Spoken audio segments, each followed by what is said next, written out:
2023년도에 우리 참포도나무 교회에서 여전히 이 복음 사역을 위한 영상을 제작하게 될 것입니다. 두 가지의 방향으로 진행될 것인데요. 하나는 종교의 영을 깨트리는 그러한 분별하는 사역이고, 또 하나는 구원의 복음을 회복해서 주님의 백성들을 모으는 그런 방향으로 진행될 것입니다. 특히나 이 로마서에 기록된 의의 복음에 대해서 올 한 해 많은 부분 우리가 수고하게 될 것인데요.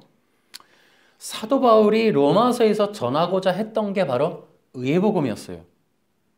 특별히 이 로마서 1장 16, 17절에 바로 이러한 복음에 계시된 의에 대한 얘기를 사도 바울이 하려고 했던 겁니다. 그러니까 사도 바울이 로마서 1장에서 말했던 복음에는 의가 계시되어 있다라는 말을 증명하기 위해서 그 이하의 내용들이 나오는 거예요. 그러니까 1장 이후의 내용은 복음에 계시된 의가 무엇인지를 설명하는 내용들이에요. 성경의 구조가 그렇게 돼 있어요. 앞에 주제가 나오고 뒤에 설명이 나오는 방식이에요. 마태복음도 우리가 지난번에 산상수훈 얘기했죠. 산상수훈에 의가 담겨 있고 그 의로움이라고 하는 것이 무엇인지를 그 뒤에서 설명하는 방식이에요. 그런데 이거를 이제 구원의 취소 사람들이 이제 구원론 논쟁으로 가져갔는데, 마태복음에 나오는 모든 내용은 산상수훈에 계시된 의를 설명하는 겁니다. 그래서 이제 우리가 앞으로 계속해서 의의 복음에 대한 얘기는 이모저모로 여러 가지 시리즈에서 다뤄서 이 영상을 제작하려고 합니다. 이 의의 복음이 중요하기 때문에 그런데요. 첫 번째로는 의의 복음은 구원론이라고 하는 부분에서 대단히 중요합니다. 올해도 이제 우리가 이제 말할 수밖에 없는 게 바로 행위언약인데요. 여러분, 세상의 모든 종교의 근간은 율법이고 그 율법 종교가 갖고 있는 게 행위언약이에요.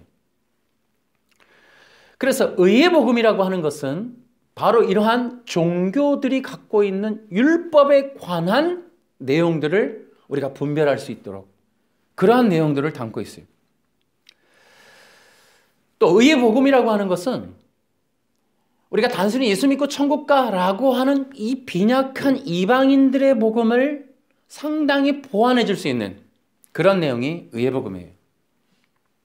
더 중요한 것은 의의 복음이 담고 있는 게 뭐냐 하면 여러분들이 꼭 기억하셔야 돼요. 성령 세례와 성령 사역이라고 하는 것이 무엇인지가 그 안에 들어있어요. 또한 의의 복음은 어떤 의미가 있는가? 성경에 기록된 복음의 내용이 의의 복음이에요. 여러분 기억해 보세요. 성경이라고 하는 것은 유대인들이 지은 거고 유대인들의 손에 의해서 유대인의 종교 문화를 배경으로 유대인들에게 대부분 향하여 쓰여진 서신서들이에요. 그 유대인들의 관점에서 생각했던 구원, 그들이 말하고 있는 하나님, 신관에 대해서 성경을 전체로 통을 틀어 이 유대인들이 말하고자 했던 그들만의 신앙을 우리는 성경신학의 분야에서 다루게 되는 거예요. 그런데 그들이 말하고자 했던 복음이 뭐냐? 그게 의의 복음이었다는 거예요.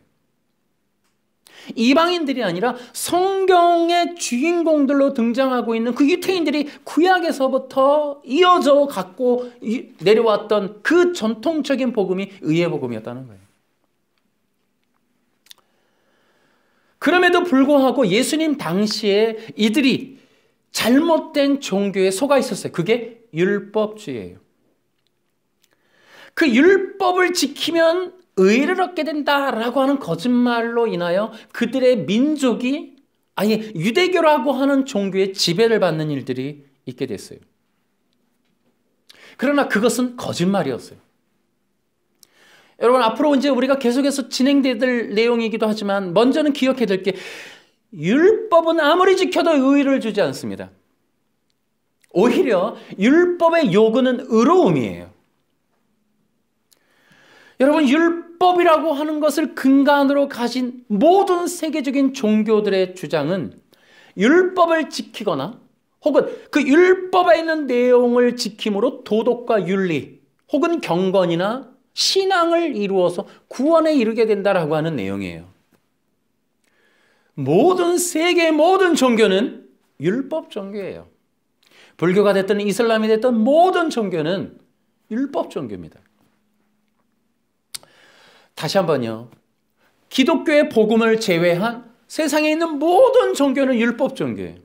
그런데 마지막 시대에 이러한 율법 종교가 하나로 통합이 되면서 바로 이 소수의 십자가의 복음을 핍박하고 박멸하게 될 것이라는 거예요. 물론 그런 핍박 속에서 십자가의 복음은 결코 없어지지 않게 되겠죠. 여러분 기억하세요. 그러면서 세상에 있는 모든 종교적인 권세를 율법 종교가 휘어잡으면서 바로 이러한 십자가의 복음을 따라가는 수많은 사람들, 이것이 옳다라고 생각했던 그 종교 가운데 있었던 수많은 사람들이 십자가의 복음을 제외한 모든 종교의 이러한 세력들에 의해서 배교의 사건이 일어나게 된다. 또한 의의 복음에 대해서 우리가 생각해야 될 건, 의의 복음이라고 하는 것은 어떤 의미가 있느냐 하면은 서구 이방인들에 의해서 만들어진 기독교라고 하는 종교의 근간을 이루는 신학을 되돌아보게 하는 거예요. 유태인들에 의해서 지어진 성경에 있는 신학이 아닌 서구 유럽인들과 서구 이방인들에서 만들어진 기독교적인, 기독교스러운 어떤 신학들을 성경의 관점에서 다시 되돌아보게 하는 그런 것이 바로 의의 복음의 가치다라는 거예요. 여러분, 서구 신학이 뭘 만들었어요? 대체신학이라든지 성령의 소멸론, 또 자유주의, 인본주의, 또 안식교, 이 몰몬교, 이런 것들을 만들어내요. 서구 신학이. 그러나 우리로 하여금 더 큰 충격에 빠뜨리는 건, 우리로 하여금 온전한 신학이라고 여겼던 개혁주의에서조차 율법화의 음모가 그 안에 있었다는 것. 웨스트민스터 신앙고백서를 통하여 행위언약을 만들고 결국은 이 능동순종, 수동순종이라는 것을 통하여 율법이 의를 준다라고 하는 종교인들이 만들어 놓은 이러한 음모가, 전략이 개혁주의 안에서 꿈틀거리고 있다는 것. 그래서 이 개혁주의 신학 안에서 너무나 안심했던 수많은 사람들이 마지막에 그리스도의 십자가를 대적하게 되는 집단적인 배교가 일어나게 될 것이다. 그런 의미에서 우리가 앞으로 조금 더 집중해야 될 분야는 성경에 있는 신학, 성경에 있는 복음이라고 생각을 합니다. 복음에 왜 계시가 된 것이 의고, 의가 계시된 것이 어떤 의미인지에 대해서 우리 많은 시간 고민해 봐야 돼요. 그래서 앞으로도 우리는 이 의의 복음에 대해서 좀 더 깊이 있는 고찰을 해봐야 된다. 그러기 위해서는 여러분과 내가 한 이 의라고 하는, 도대체 의의 복음이라고 하는 게 무엇인지에 대해서 우리는 이 성경을 기반으로 한 기초적인 원리, 기초적인 진리를 더욱더 깊이 배워야 한다라는 거예요. 예를 들어 하나님이 어떤 분이고 인간의 어떤 사람 존재이고 율법이 무엇이고 하는 기초 부분에, 우리가 이제 인본적이고 율법적 종교인이다 보니까 우리 기독교의 변질이 뭐였냐면 우리 자신에 대한 거예요. 사람들이 어떤 복을 받을 것이고 어떠한 긍정적인 말, 어떤 세속적인 성공을 하는 것에 관심이 있는, 그것이 바로 기독교의 주류가 되었다라는 거예요.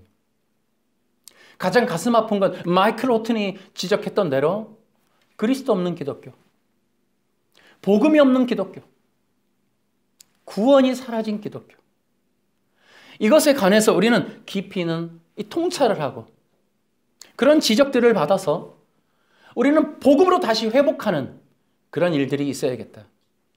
마이클 호튼이라고 하는 신학자가 이 서구, 특히 미국을 중심으로 하는 기독교가 얼마나 지금 이 왜곡되어 있고 변질되어 있고 세속화되어 있는지를 지적하는 책들이 여러 권 나와 있습니다. 여러분, 성경은 의의 복음을 전하고 있다라는 것을 기억하십시오. 여러분, 이것은 되게 중요한 얘기예요.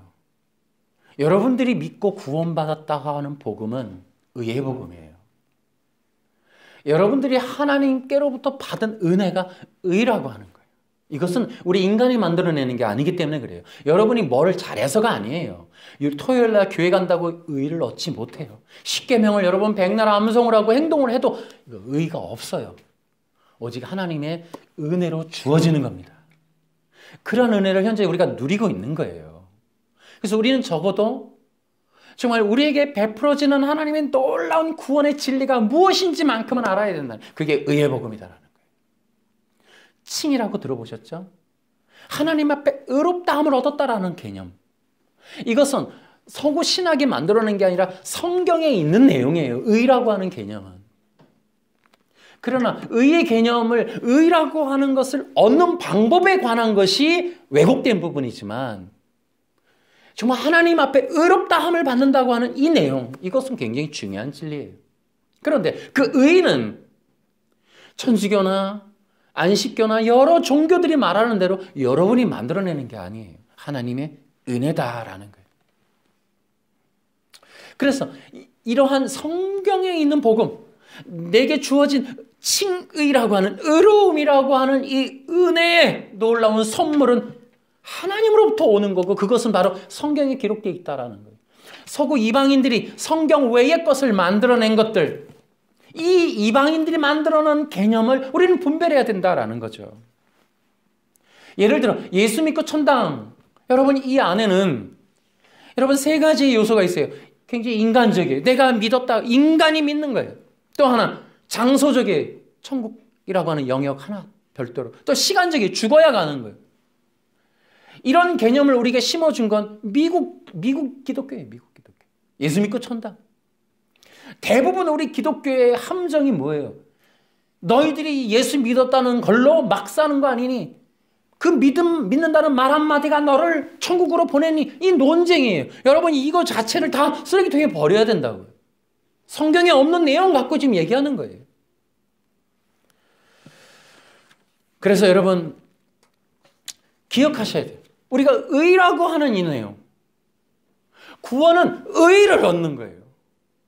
예수 믿고 죽어서 가는 천당이 아니라 의라고 하는 것을 얻어야 돼요. 그게 성경에 있는 기본 개념이에요. 기본 개념. 우리는 이렇게 성경이 말하는 신학으로 돌아와야 된다. 유태인들에 의해서 유대 문화를 통하여 유대인들에게 전해진 이 복음. 우린 너무나 오랜 시간 동안 대한민국에서 샤머니즘, 이방신적인 종교 요소로 뚫뚫 뭉쳐있기 때문에 성경이 말하는 내용으로 돌아가기 너무 쉽지가 않아요. 의라고 하는 개념.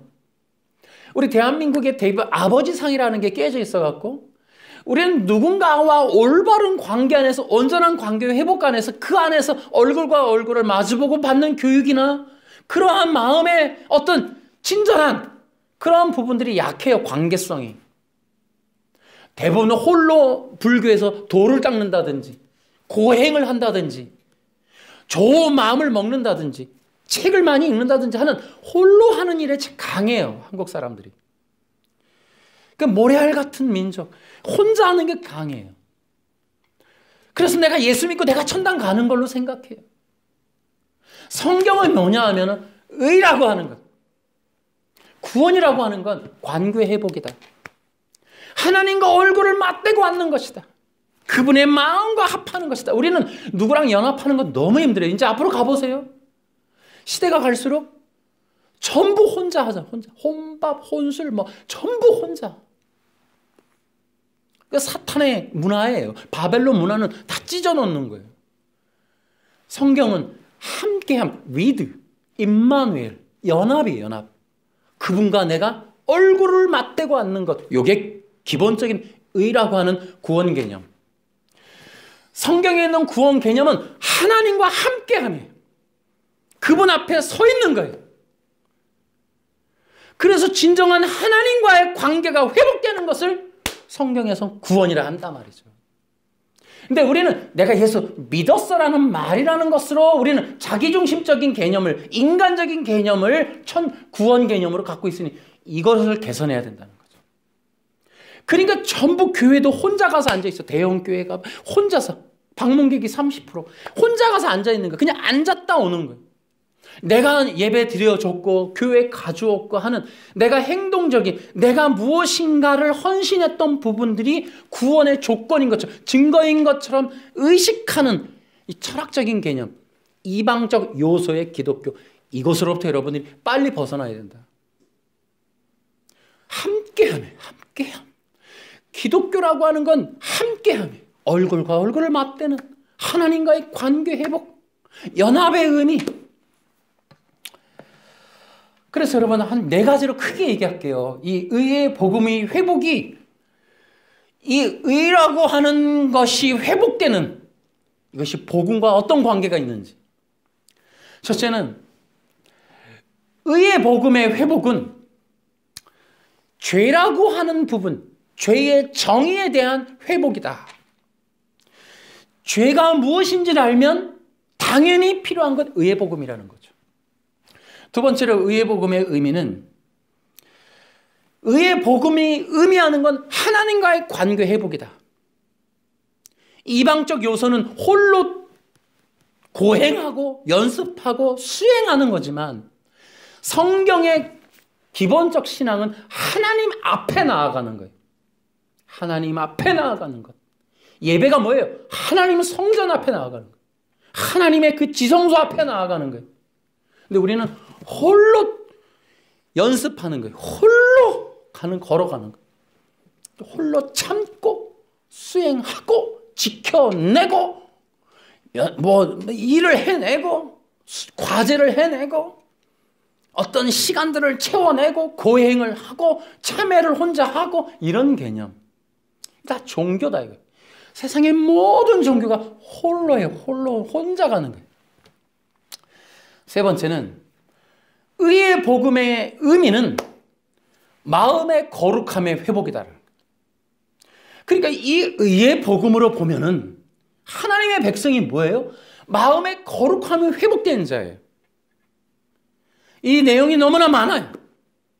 어쨌든 이 내용들 한 4가지로 앞으로 크게 주제를 통해서 갈 거예요. 4번째가 뭐냐 하면 의의 복음의 회복의 의미는 성령 세례와 성령 사역의 본질을 회복하는 거예요.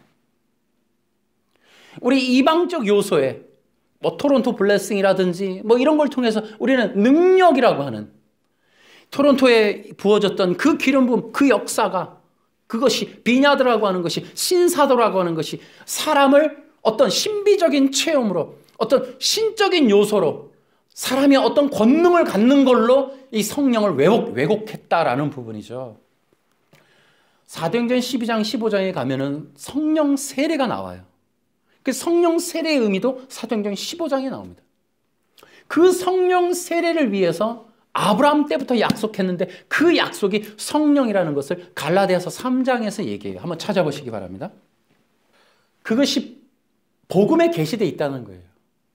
그러니까 죄에 대한 정의가 새로워지는 것, 불이라고 하는 부분, 하나님과의 관계라고 하는 것, 신부와 신랑, 마음의 거룩함, 진정한 의, 성령 세례, 할례, 진정한 마음의 할례의 부분, 마음의 할례가 사도행전을 필터링 되니까 마음의 깨끗함, 이것이 요한복음 3장으로 넘어가서 거듭남, 이러한 진리로 이것이 요한복음에 넘어가니까 또 보혜사, 이러한 것들이 또 계명으로 표시되고 하는 요 내용. 이 성경을 흘러가는 통과하는 중요한 진리가 바로 성령 사역이더라. 이것이 능력이 아니라 너무나 놀라운 건 의의 복음과 긴밀한 관계성을 갖고 있더라.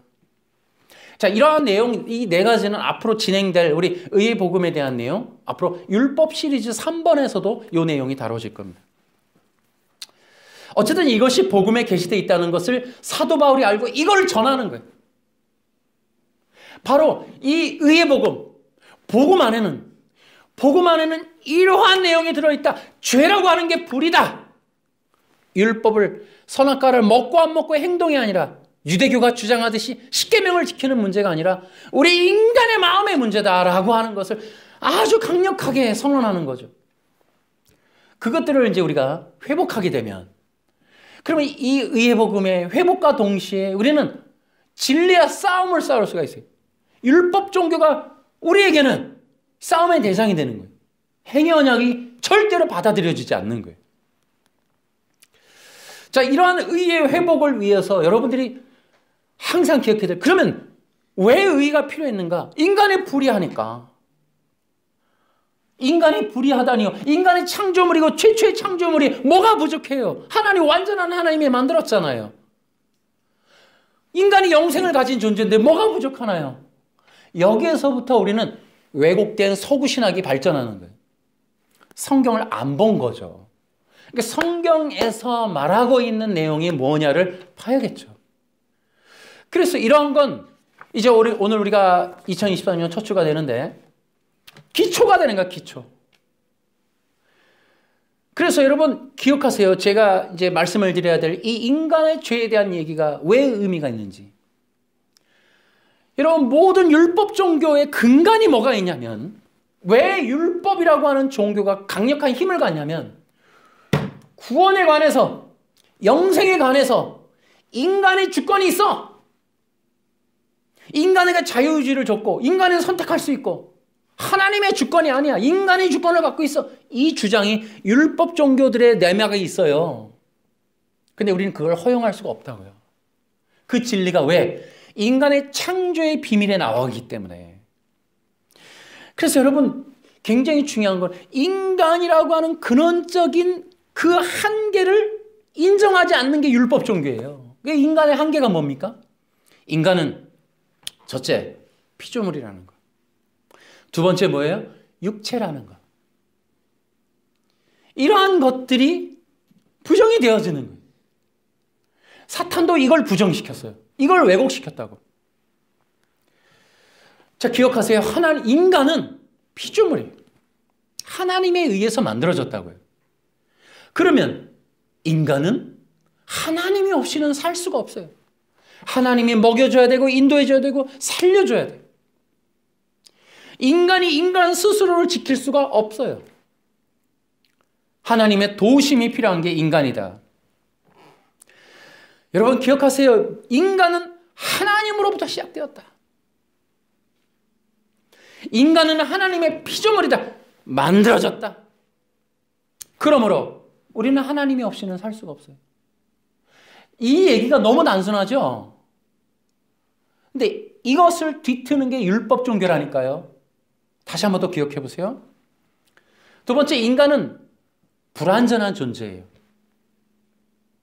불완전해요. 아, 이거 너무 말이 안 되죠. 최초의 인간이 뭐가 불완전해요? 우리가 반드시 기억해야 될 것은 완전한 건 하나님밖에 없어요. 하나님에 의해서 만들어졌지만 피조된 인간은 육체를 가졌어요. 육체를 가지고 시간이라고 하는 한계가 있어요. 선악과 언약이 뭐예요? 정령 죽으리라 해요. 결국 인간에게는 끝이 있다는 거예요. 끝이 있으므로 완전하지 않아요. 인간은 피조되었을 뿐더러 불완전한 존재다. 그래서 기억하세요. 인간은 신이 아니다. 신과 같을 수 없다. 그러므로 신이 되려고 해서도 안 된다. 인간은 언제나 하나님에 의하여 영생의 문제를 해결받아야 하는 존재일 뿐이다. 선악과 언약을 통해 경계를 받았던 것처럼 인간은 왕이 아니다.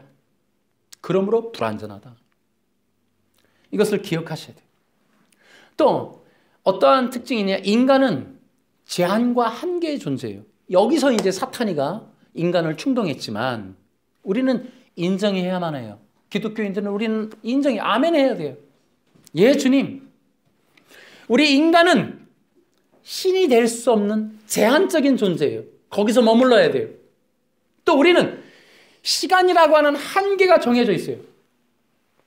언젠가는 죽어요. 영원할 수 없어요. 빛이신 하나님, 영원하신 하나님과 같지 않아요. 인간에겐 제한과 한계의 선이 있어요. 그것을 거역할 수 없다. 그것을 넘어갈 수 없다. 그러므로 인간은 영원한 생명에 관해서, 영원한 나라에 관해서 하나님으로부터 부여받아야 돼요.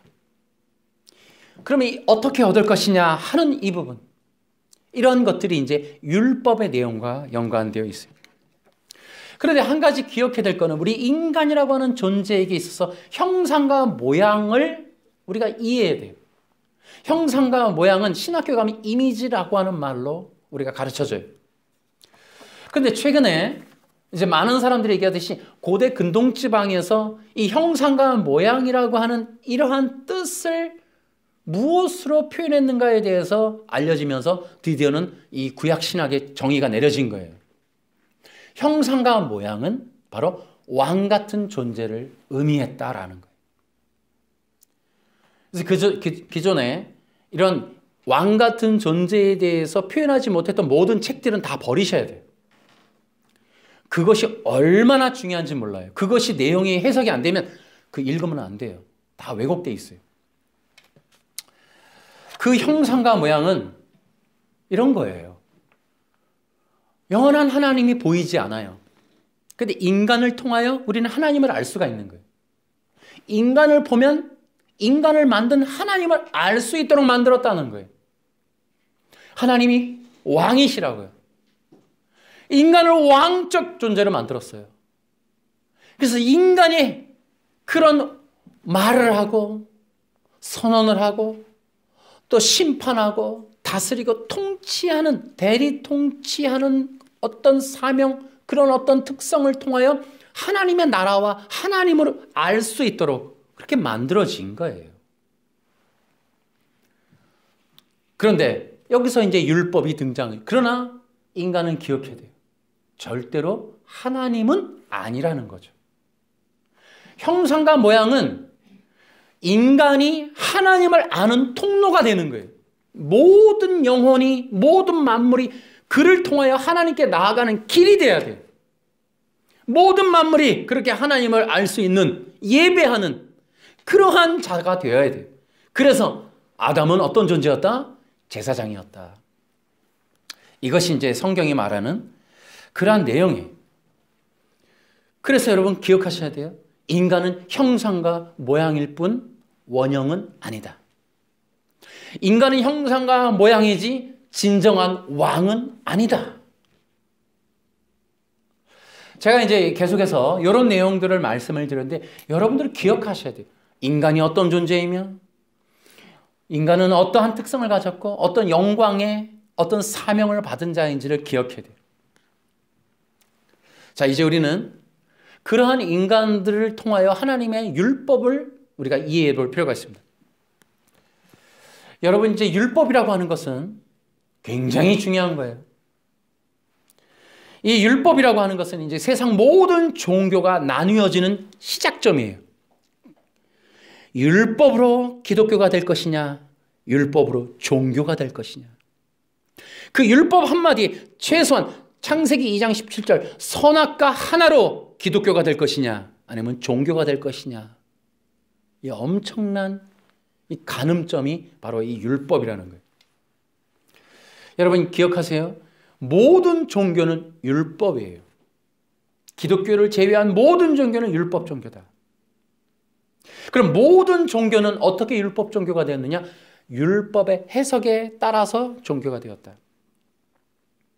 율법 종교가 해석한 율법의 뜻은 뭐냐? 인간의 힘으로 구원을 얻자는 것이다. 또한 모든 종교가 이 율법으로 어떻게 종교화했느냐? 율법을 통해 사람을 지배하게 되었다라는 거예요. 이 원리를 기억하세요. 이것은 여러분이 좀 기억해 두실 필요가 있어요. 이런 것들을 알고 계시면 좋겠어요. 이것이 어떻게 돼요? 예수님 초림 때 바로 바리새파 유대인들이 만들어 놓은 종교 세력이고, 이것은 전 세계와 바벨탑에서 전 세계적으로 퍼진 종교의 특성이 이 네 가지 안에 들었어요.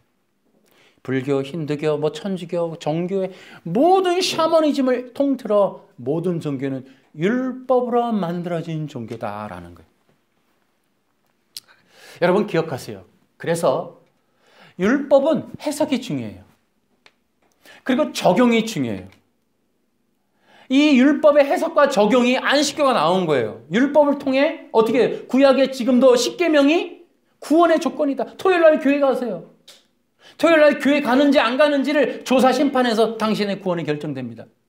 그러니까 율법을 문자적으로 오늘날 현대인들이 해야 될 어떤 동일한 적용을 해버리면 종교가 되는 거예요.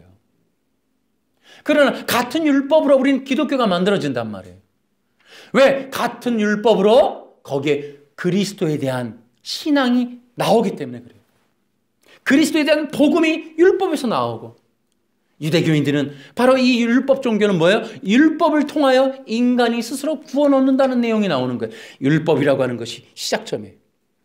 여러분, 저는 부탁을 드리는 거예요. 교회의 설교가 진행되는데 그 설교 매우 중요한 거예요. 설교를 위한 바탕은 성경을 해석하는 거예요. 그 성경을 어떻게 해석하느냐에 따라서 그 설교가 기독교 안에, 교회 안에서 행해지지만 율법을 의미할지 복음을 의미할지가 결정이 돼요. 그것이 마지막 시대 알곡과 가라지의 기점이에요. 어떤 교회는 설교라는 방식을 통하여 율법이 이 악한 방식으로, 잘못된 방식으로, 인본적 방식으로, 예를 들어 요셉이 꿈꾸는 자가 오는도다. 여러분들도 꿈을 꾸세요. 여러분, 이 순간 종교입니다. 이것은 바로 종교로 가는 거예요. 해석과 적용이 우리에게 적용된 거예요. 그래서 꿈을 꾸면 너도 높은 사람 돼. 이것이 바로 율법 종교예요. 기독교가 아니에요. 기독교가 아닌 종교화되는 거예요. 여러분, 이것은 매우 중요한 내용이에요. 이것이 기독교의 종교화의 그 과정이에요. 여러분들은 어떠세요? 예를 들어 또 솔로몬의 1000번째. 여러분, 어떻게 들으셨어요? 1000원이나 10,000원을 가지고 예배 때마다 가서 헌금을 1000번을 하면, 새벽 예배 때 1000번을 하면 복을 받는다. 아니, 솔로몬이 구했던 지혜를 받는다. 자식이 잘 된다. 내가 소원하는 게 이루어진다. 여러분, 이걸 뭐라고 그런다고요? 종교라고 해요. 종교. 그거 기독교가 아니에요. 교회 안에서 이루어지는 설교는 성경을 해석하고 적용하는 거예요. 어떤 내용이든 어떻게 해석하고 적용하느냐에 따라서 그건 기독교가 아니고 종교가 되는 거예요. 여러분, 추수감사절도 마찬가지예요. 성경에 있는 절기의 내용이 오늘날 우리가 헌금을 내고 축제를 여는 어떤 방식이 되면 그것은 종교가 되는 거예요. 종교가. 성경에 있는 모든 절기는 그리스도에 대한 그림자예요. 그래서 제가 우리 교회에 이런 절기 문제를 정리한 거예요. 돈을 받는 날로 하지 않겠다라는 거예요. 성경을 가지고 성경에 있는 내용이 설교라는 것을 통하여 나갈 때 어떻게 해석되고 적용이 어떻게 되느냐에 따라서 종교가 되고 기독교가 되는 거예요. 근데 저는 이런 점들을 중요하게 본다. 2023년도에 중요하게 본다. 마지막 시대라는 거예요. 좀 과감하게 정리할 필요가 있다는 거예요. 결단해야 될 필요가 있다는 거예요. 우리의 신앙의 노선을 정해야 될 필요가 있다는 거예요. 여전히 코로나 이후에도 종교 활동을 통해 사람 모으고 돈을 모으고 성전을 짓고 하는 거 이제 안 된다 이 말이에요. 이제는 결연하게 가야 된다. 돈이 없어도, 비록 건축이 없어도 예수 한 분을 향해서 걸어가야 된다. 우리의 신앙을 결정하자 이 말이에요. 극단적으로 가자는 게 극단적으로. 성경 해석을 더욱더 극단적으로 가라. 1000번째 여러분 안 해도 된다 이 말이에요. 예수 그리스도 앞에 여러분이 헌신하고 예수님을 통하여 모든 절기 다 완성된다 이 말이에요. 아멘. 추수감사절날 여기다 과일 쌓아놓고 엄청난 데코레이션을 한다고 해서 여러분 그게 능력 있거나 은혜가 있는 게 아니에요. 그것이 성경적이 아니라고요. 예수 그리스도예요. 아멘. 여러분들의 의식에서부터 종교의식을 빼야 돼요. 여러분 2023년도에 우린 종교의 영에 관한 내용들을 더 많이 할 거예요. 뭐예요? 교회 안에 있는, 여러분의 습성 안에 있는, 우리 안에 박혀있는 잘못된 의식들 뽑아버려야 돼요. 기억하세요. 예수 아닌 모든 거 버리세요. 예수가 아닌 여러분의 성적 DNA 다 버리세요. 선택하시고 걸어가는 거예요. 복음에 연합하는 거예요. 성령 사역에 성경적인 사역으로 돌아가셔야 되는 거예요. 아멘. 이러한 결연한 마음이 없이 신앙생활을 하면 안 된다. 이렇게 가봐야 끝이 있다. 이 종교생활의 끝은 아무것도 없다. 여러분의 육신의 생각대로, 여러분 로마서 8장의 육신의 생각대로 하는 모든 것은 죽음밖에 없어요. 오직 영의 생각, 거기에 생명이 있는 거예요. 우리는 어떻게 이 종교생활의 이 육신의 생각을 끊어버릴 거냐 이거죠. 로마서 8장이 그 얘기를 하고 있잖아요. 우리 안에서 끊임없이 영의 생각이 나와야 되는 거예요. 우리가 걸어가야 되는 이 길에 그렇게 예수님을 향한 실제적인 결연한 선택이 없이 안 된다. 산제사로 드리라. 그리스도의 군사로 세워져라. 전신갑주를 입으라. 성경에 얼마나 독촉하고 얼마나 많이 권면을 합니까?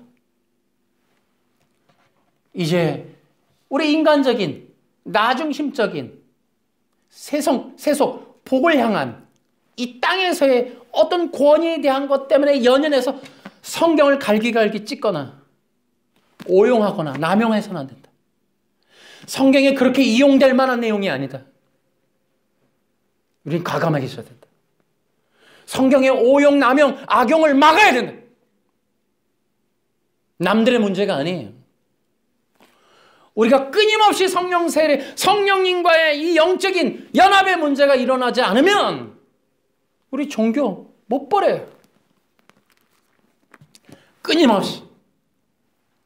그래서 우리 안에서 하나님의 역사가 넘쳐날 수 있도록 여러분 그러한 성령의 통로가 될 수 있겠습니까, 여러분? 아멘.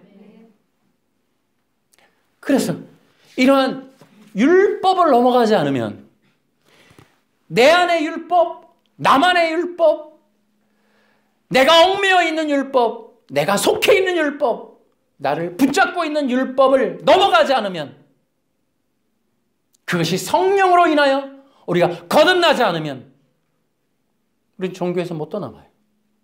껍데기를 못 벗어요.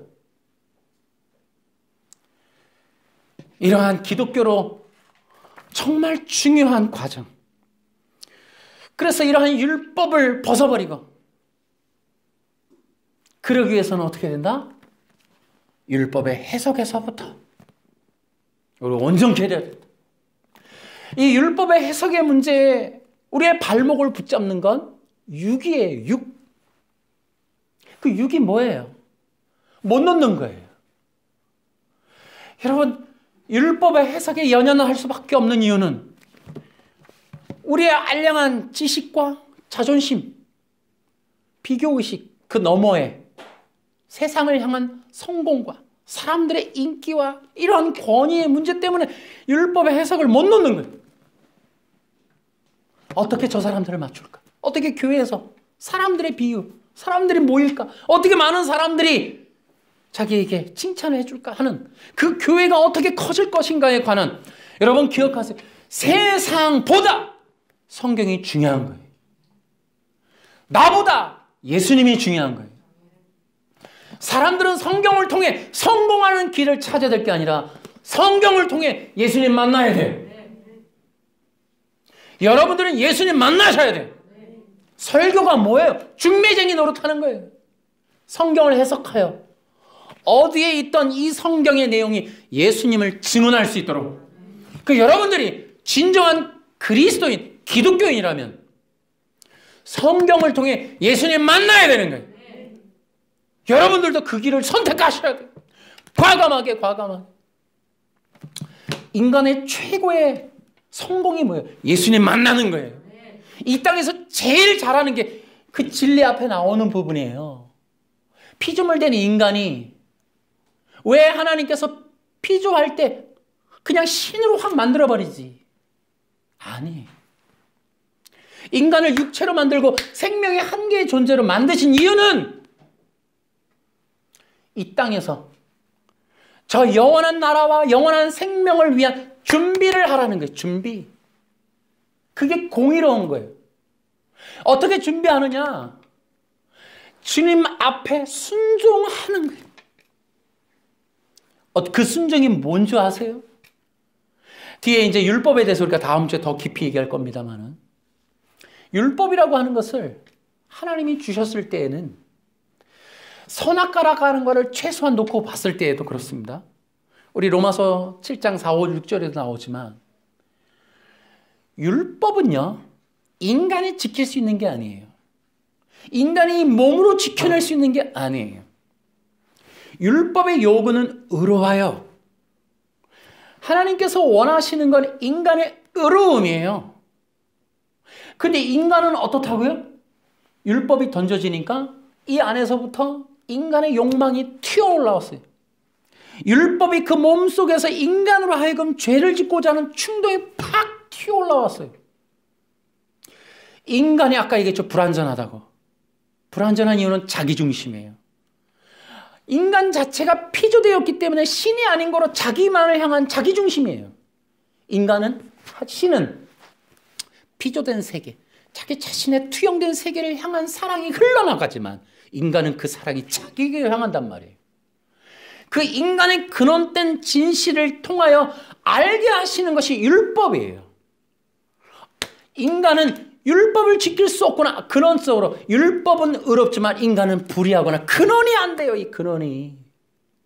어떠한 노력을 해도 안 되는 거예요. 율법의 의의를 충족 안 돼요. 인간은 근원이 흙과 백이에요. 흙과 백. 그러면 어떻게 해요? 율법이라고 하는 것은 내 스스로 그것을 흙이 백이 되려고 노력하는 게 아니라 어떻게 하면 이 의로움을 이룰 수 있을까? 이 연약한 이 존재가, 불의한 존재가 어떻게 의를 이룰 수 있을까? 간단해요. 주님 도와주세요. 율법이라고 하는 것은 인간의 흙이라고 하는 것을 깨닫게 하는과 동시에 내 힘으로 안 되는구나. 율법은 행동을 해도 내가 흙인 거로 백이 될 수 없구나. 백이 되려고 하는 것은 내가 노력한다고, 내가 지킨다고, 행동한다고, 안 먹는다고 되는 게 아니구나. 어떻게 해야 내가 하나님께서 원하시는 율법의 의로운 존재가 될 것이냐 하는 문제. 본성의, 본질의 문제인 거예요. 그래서 인간은 그걸 깨닫고 하나님 도와주세요 하는 거예요. 하나님의 도우심의 방법의 비밀은 뭐예요? 하나님께서 이걸 왜 몰랐어요? 알죠. 아까 얘기했죠. 인간이 이 땅에서 해야 될 최고의 일은, 공의로운 일은 하나님을 믿는 거예요. 주여 도와주세요 하고 그 하나님의 계획하신 인간으로 하여금 율법의 의의를 충족하시는 유일한 방법은 네가 나와 연합하여 나의 의로움에 네가 동참할 때, 나의 의를 받을 때, 나와 함께 연합이 될 때 너는 이 율법의 의로운 요구에 충족될 수 있는 의로운 자가 될 수 있다는 거예요. 그게 예수 믿을 때 칭이 된다는 거와 동일한 말이에요. 그러니까 이러한 의의 요구는 주님과 연합되어야 되는 거예요. 선악과 앞에서 그거를 요구한, 그것이 있다는 거예요. 그 진리가. 선악과는 먹고 안 먹고의 문제가 아니었던 거예요.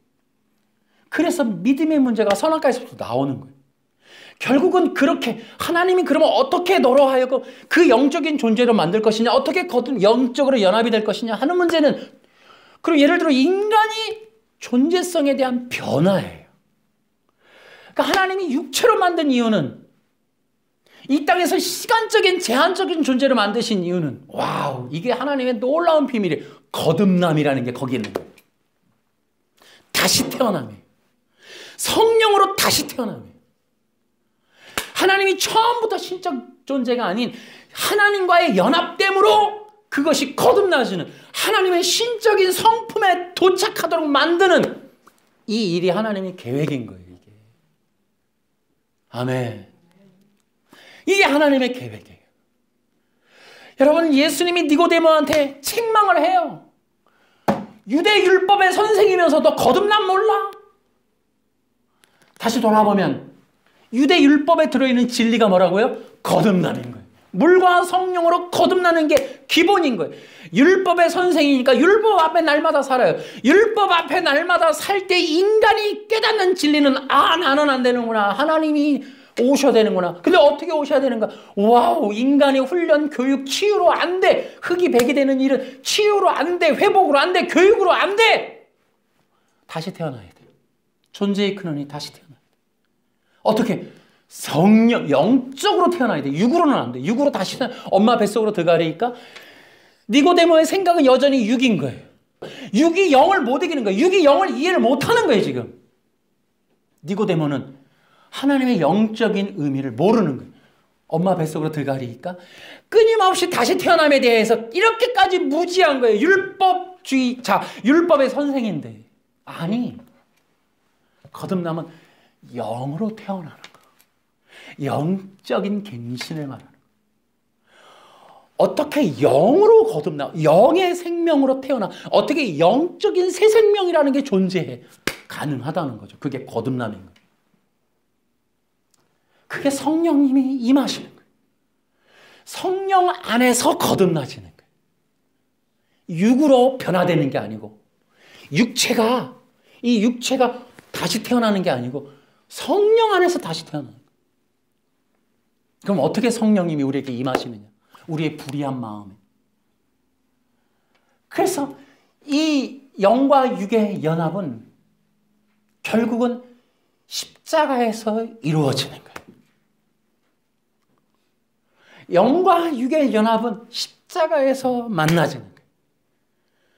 그래서 니고데모 얘기 뒤끝에 예수님이 뭐라 그래요? 내가 노뱀에 달린 이 사건처럼 내가 달려야 하리니, 인자가 달려야 하리니. 그러니까 거듭남의 문제는 십자가, 놀라운 진리다 이 말이에요. 이러한 내용들이 여러분 율법에 있는 거예요. 그러니까 선악과 언약의 내용이 얼마나 대단한 복음을 포함하고 있느냐라는 거예요. 단순히 문자 몇 글자가 아니고. 그러니까 성경은 복음인 거예요. 로마서 7장 4절 5절 6절을 여러분 가만히 보시면서 여러분 이것이 선악과 언약 앞에서 이루어졌던 하나님의 계획인 거예요. 그 내용이에요. 율법은 지켜내라는 것이 아니라 우리가 불의한 존재임을 깨달고 하나님의 도우심을 구하라는 거예요. 그러한 것에 대해서 니고데모한테 얘기하시고, 그래서 우리로 하여금 주님과의 연합되는 길밖에 이 존재가 의로워질 수 있는 길은 없어. 엄청난. 그래서 이 의로움의 문제는 믿음의 문제, 연합의 문제, 성령의 영역의 문제. 그래서 요한복음도 그 내용을 얘기하고 있고, 갈라디아서 3장도 그 내용, 로마서에게도 그 얘기, 계속해서 사도행전에서도 바로 이 내용을 다루고 있는 거예요. 이러한 성경의 진리를 통하여 우리는 하나님께서 얘기하는 의의 복음을 이해할 수가 있다. 제가 여러분에게 이렇게 부탁을 드릴게요. 여러분 거듭나셨습니까? 예수 그리스도의 십자가로 여러분이 함께 죽고 함께 부활하는 역사가 여러분이 아니라 하나님께서 여러분에게 그런 은혜를 주신 것입니다. 여러분이 예수님을 구주와 주님으로 믿는다라는 것은 하나님 편에서는 그렇게 놀라운 새 생명의 탄생의 과정으로 발판으로 만들으시는 거예요. 여러분은 이미 의로워지셨고 하나님의 자녀가 되었습니다. 의로움이 바로 하나님의 백성의 조건이고, 그 하나님 나라의 백성이 바로 영원한 어린 양의 혼인잔치에 들어갈 자들을 의미하는 거예요. 이러한 내용들이 이제 우리의 복음, 의의 복음의 내용이에요. 앞으로 계속해서 이런 의의 복음의 내용을 더 깊이 배우게 될 것입니다. 그럼에도 불구하고 이제 우리는 깊이 있게 기억하셔야 돼요. 나는 할 수 없어. 올 한 해도 여러분 이제 성령의 놀라운 은혜 가운데, 기름 부은 가운데 여러분 사시기를 축원합니다. 여러분의 수고를 멈추는 거예요. 내 노력을 멈추는 거예요. 내가 하고자 하는 나만의 중심적인 어떤 행동적인 것들이 여러분의 신앙이 되어서는 안 돼요. 철저하게 주님 도와주세요. 내가 할 수 없는 그 영역, 나에게 감동 주시는 영역, 내가 넘어지는 영역, 내가 해야만 하는 영역에 여러분 성령님을 초청하십시오. 성령님이 여러분의 일을 앞서서 행하시도록 성령으로 충만해 주십시오. 성령의 인도함 받으세요. 그것이 올 한 해 여러분, 저와 여러분의 문제. 성령의 기름 부음이 충만함으로 성령의 인도함 가운데 성령의 열매가 가득하여 여러분의 삶에 어려움과 고난과 역경이 있을지라도 사랑합니다. 감사합니다. 하나님 사랑합니다. 어떠한 유혹 충동이 있어도 내 마음에 이 의로움, 성령의 세법이 온 내 마음은 여전히 주님만이 나의 하나님이시고 주님을 향한 나의 충성과 이 믿음 결코 변하지 않을 것이며 나는 이 한길 속에 주님을 한 분만을 경배할 것입니다. 그러니 성령님 나에게 더욱더 임재하여 주시옵소서. 이렇게 익어짐으로 알곡이 익어져 가며 마지막 시대에 진정한 하나님의 어린 양의 신부의 잔치에 도착하게 되는 거예요. 이 땅에 사는 동안 그리스도의 영으로 익어지고 충만해지라고 최초의 하나님이 그렇게 인간을 설계하고 만드신 거예요. 우리가 할 일은 이 땅에서 그리스도의 사람으로 익어져 가는 거예요. 어떻게? 성령으로 충만해짐으로, 그리스도의 영으로 충만해짐으로 이 땅에서 그리스도와 함께함의 은혜를 누리며 형상 회복하는 그런 과정을 겪는 거예요. 올 한 해 우리가 이러한 성령의 인도함 받는 과정에서 기름 부음 받는 한 해가 되기를 축원합니다. 그래서 성령에 충만하게 여러분의 삶이 그리스도의 형상 회복해 가는 과정에 진정한 의로운 백성 되시길 바랍니다. 그것이 영적 싸움의 관건이에요. 앞으로 마지막 시대까지 이러한 자들과 스스로 가는 자들, 그리스도의 영으로 인도함 받는 자들, 율법의 지배를 받는 자들, 율법에 따르는 자들, 아니 성령으로 따르는 자들, 이 두 개의 종교 세력의 전쟁이 마지막 시대까지 이어집니다. 성령으로 충만해지는 여러분과 가정과 사업 되기를 주 예수님의 이름으로 축원합니다. 박수로 하나님께 영광.